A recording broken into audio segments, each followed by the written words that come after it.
இந்த பிரமாணத்தை தான் சொல்லி கொடுத்தார். தேவன் ஒருவரே. தேவன் என்ன செய்தார்? தேவன் எத்தனை பேர்? பல தெய்வம் கிடையாது. தேவன் யாரு? ஒரே தேவன். அவர் மெய்யானவர், அவர் உண்மை உள்ளவர், அவர் சத்தியம் உள்ளவர், அவர் பொய் சொல்லாதவர், அவர் தீமை செய்யாதவர். அப்படிப்பட்ட இவ்வளவு மோசமான காரியங்கள் உலகத்தில் நடக்கிறதுக்கு காரணம் என்ன? தீமை செய்கிறவன அவன் தீமையிலிருந்து மனம் திரும்ப வேண்டும் என்று தேவன் விரும்புகிறார்.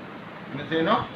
தீமை செய்கிறவன் தீமையிலிருந்து மனம் திரும்பணும்னு தேவன் விரும்புகிறார். 3 விஷயங்களை சொல்லி கொடுக்கிறார். ஒன்று என்ன சொல்லுகிறார்? நீ என்ன செய்யணும்? மறுபடி பிறக்கணும். என்ன செய்யணும்? மறுபடி பிறக்கணும். எப்படி மறுபடி பிறப்பது அப்படின்னு சொல்லும்போது அதற்கு ஒரு சத்தியத்தை சொல்லி கொடுக்கிற. நீ ஜலத்தினால பிறக்கணும். நீ ஜலத்தினால பிறக்கணுங்கும் போது அடுத்து இன்னொரு விஷயத்தை சொல்லி கொடுக்கிறார். நீ ஆவியினால பிறக்கணும். இந்த 3 அமைப்புக்குள்ள ஒரு பிள்ளை வந்தாதான் தீமை விட முடியும். எந்த 3 அமைப்புக்குள்ள வரணும்? ஒரு பிள்ளை பிறந்துருச்சு உலகத்துல, அது நன்மை செய்ய தெரியல இல்லையா? நன்மை செய்ய தெரியல. ஒரு நேரம் நன்மை செய்யணும்னா ஒரு ஆபேலும் காயனுமாக புறப்பட்டு போனாங்க. 2 பேர் தான். ஒருத்தன் நன்மை செய்தான், ஒருத்தன் தீமை செய்தான். தீமைக்கு என்ன அடையாளம்? 2 பேரும் போய் காணிக்கைக்கு ஆண்டவர் கொடுத்தாங்க. 2 பேரும் போய் என்ன செய்தாங்க? காணிக்கைய ஆண்டவருக்கு வச்சாங்க. என்ன காணிக்கை வச்சாங்க? இவன் கொண்டு போய் ஒரு ஆட்டுக்குட்டியும் முதன்மையானதும் கொடுத்ததும் நலமானதும் நல்லதுமான ஒரு ஆட்டுக்குட்டியை ஆண்டவரே இதை ஏற்றுக்கொள்ளும்னு சொன்னால் வானத்திலிருந்து ஒரு அக்கினி புறப்பட்டு வந்து அந்த பலிப்பொருளை அப்படியே ஏற்றுக்கொண்டது இல்லையா? அப்போ ஏற்றுக்கொண்ட உடனே கடவுள் இவனுடைய பொருளை ஏற்றுக்கொண்டாரு அப்படின்னு என் பொருளையும் ஏற்றுக்கொள்வார்னு நினச்சிட்டு இவன் என்ன செய்தான்? விவசாயம் செய்த எல்லா பொருட்களிலையும் மோசமான பொருட்கள், தரமில்லாத பொருட்கள், அது அப்படின்னு சொல்லப்படலை. ஆனால் தரமில்லாத பொருட்களை கொண்டு வந்து என்ன செய்தான்? ஆண்டவருக்கு காணிக்கையாக வைத்தான். ஆண்டவர் என்ன செய்யலை? அதை ஏற்புடையதாக அவர் ஏற்றுக்கொள்ளலை. அவர் என்ன செய்தார்? அப்படி விட்டுட்டார். இதனால 2 பேரும் பலி செலுத்துகிற இடத்துல என்னது? இவன் செய்ததை தேவன் ஏற்றுக்கொண்டார், இவன் செய்கிறத தேவன் என்ன செய்யலை? ஏற்றுக்கொள்ளலை. இவன் யார் மேலே கோவப்பட்டிருக்கணும்?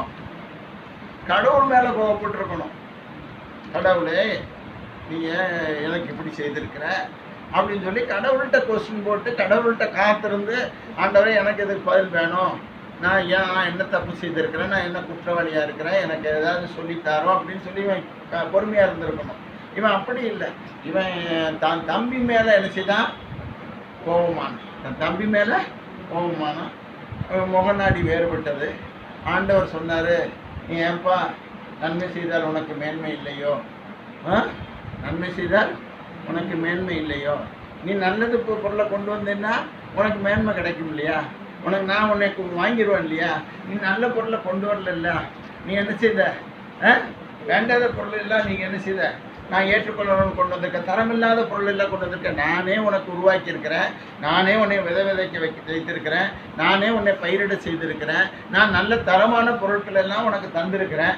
அதெல்லாம் நீ விற்றுட்டு இணைஞ்சிருக்க, தரமற்ற பொருட்களை என்னிடத்துல கொண்டு வந்து கொடுக்குற இல்லையா?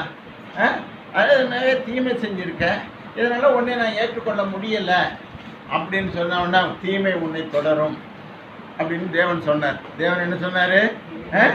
நன்மை செய்தால் உனக்கு மேன்மை இல்லையோ? ஏன்னா நீ தீமை செய்ததுனால என்ன செய்த? தீமை உன்னை தொடரும். உன்னை காண்கிற எவனும் உன்னை பொண்ணு போடுவான்னு சொன்னார். அந்த உடனே இவன் என்ன செய்தான்? ஐயோ, என்னை எவனும் பொண்ணு போடக்கூடாது, என்ன பொண்ணு போடக்கூடாது அப்படின்னு சொல்லிட்டு, ஆண்டவரே என்னை மன்னியும் அப்படின்னு கேட்கல. ஆண்டவரே, இனிமேல் நான் என்ன செய்வேன்? இந்த ஊரில் இருக்க மாட்டேன்னு சொல்லிட்டு அப்படியே நீ அழைத்து திரிவேன்னு ஆண்டவர் சொன்ன உடனே இவன் அலைந்து திரிந்தான். அருமையானவர்களே, அலைந்து திரிந்ததுனால அவனோட வாழ்க்கையெல்லாம் போயிடுச்சு. ஆனால் ஆபேலுடைய வாழ்க்கையிலேயோ நன்மை இருந்தது, தேவன் ஏற்றுக்கொண்ட. ஆகவே உங்களுடைய வாழ்க்கையில் சிறிய நன்மைகள் இருந்தாலும் நீங்கள் என்ன செய்யுங்க?